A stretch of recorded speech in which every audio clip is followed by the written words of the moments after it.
Ya, saudara, ditunjuknya kembali Ahmad Marzuki sebagai PJ Gubernur Aceh oleh Presiden mendapat tanggapan sejumlah pro dan kontra termasuk dari kalangan mahasiswa.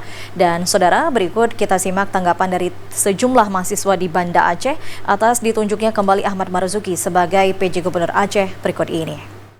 Tanggapan saya mengenai dipilihnya PJ Gubernur Ahmad Marzuki seiring membawa Aceh lebih baik ke depannya dibandingkan gubernur yang sudah ada. Dan dengan hal tersebut, beliau tentu butuh dukungan yang sangat hebat dari rakyat Aceh.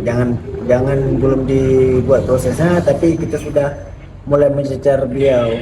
Harapan ke depannya kepada Pak Ahmad Marzuki, tolong diperhatikan ini rakyat Aceh. Tanggapan dari kami dari pihak BEM UIN tentunya sangat menyayangkan hal tersebut, karena bukankah Aceh diberikan kekhususan khusus, tapi hari ini Mendagri dan pusat mencoba untuk masuk lebih jauh.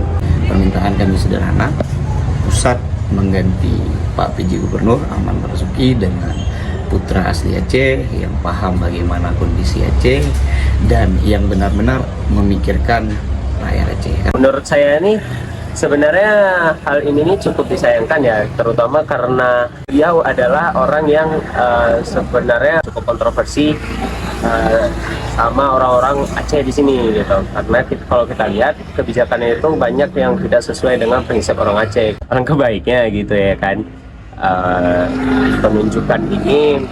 Penunjukan beliau sebagai PJ Gubernur ini direvisi lagi gitu kan. Kalau dari aku sendiri ya, aku setuju kalau Ahmad bukan setuju sih, tapi lebih ke siapa yang naik itu memiliki kapasitas nggak sebagai pemimpin. Kalau misalkan dia bukan dari Aceh tapi kapasitasnya ada, ya kenapa tidak gitu kan.